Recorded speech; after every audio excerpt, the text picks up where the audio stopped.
Kementerian Pemberdayaan Perempuan dan Perlindungan Anak bersama pemerintah Provinsi Sulawesi Utara dan Ikatan Psikolog Klinis Indonesia Wilayah Sulawesi Utara memperkuat kapasitas tenaga layanan perlindungan perempuan dan anak. Upaya tersebut dilakukan melalui kegiatan peningkatan kapasitas layanan perlindungan anak bagi tenaga layanan UPTD PPA di Sulawesi Utara. Kegiatan ini menjadi bagian dari upaya meningkatkan kompetensi tenaga layanan agar mampu memberikan pendampingan yang tepat sejak korban pertama kali melaporkan kasus kekerasan.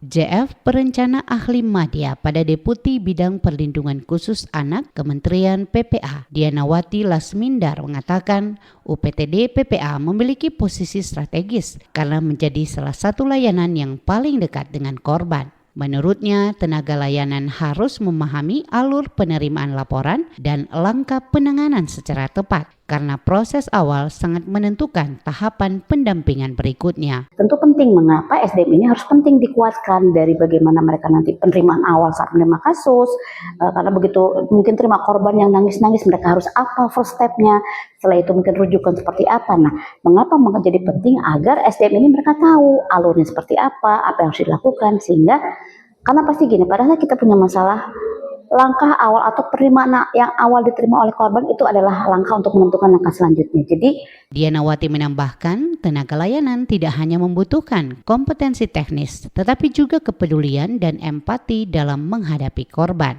Sementara itu, Kepala Dinas Pemberdayaan Perempuan dan Perlindungan Anak Daerah Sulawesi Utara, Tineke Adam mengatakan, peningkatan kapasitas tenaga layanan harus berjalan beriringan dengan upaya pencegahan. Menurutnya, keterbatasan tenaga profesional masih menjadi tantangan dalam memberikan pendampingan kepada korban. Untuk tenaga layanan memang sangat-sangat penting karena di awal kejadian, tapi ini sebenarnya kita tinggal di penanganan.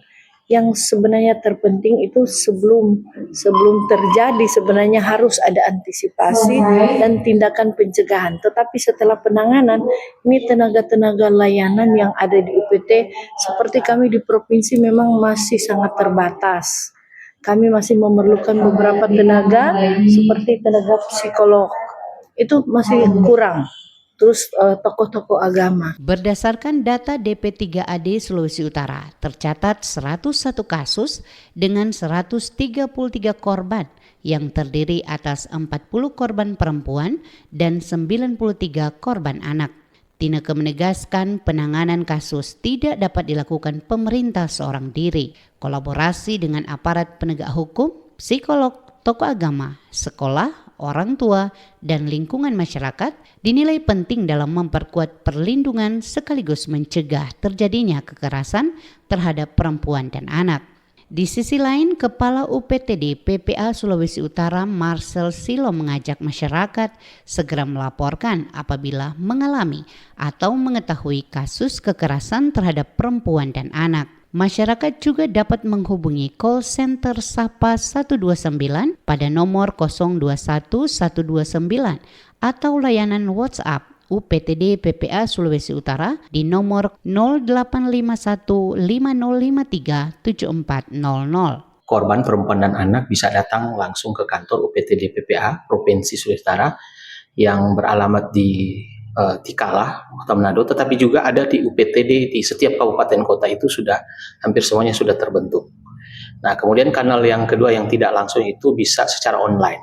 Jadi kami membuka kanal aduan Sapa call center Sapa 129 yang merupakan itu juga milik kementerian, tetapi itu sistemnya lebih rujukan dan pelimpahan. Nah, jadi ketika ada yang melapor akan ditindaklanjuti karena dalam fungsi layanan UPTD PPA selain menerima pengaduan kami juga melakukan penjangkauan bersama dengan tim dan juga kami berkoordinasi dengan petugas APH jika ada kedaruratan seperti itu. UPTD PPA Sulawesi Utara juga menyediakan rumah penampungan sementara bagi korban yang membutuhkan perlindungan dalam kondisi darurat. Masyarakat dihimbau tidak ragu melaporkan kasus kekerasan karena kecepatan pelaporan sangat penting agar korban segera mendapatkan perlindungan dan layanan sesuai kebutuhannya. Diana Masih, RRI Manado terus mengudara untuk Indonesia.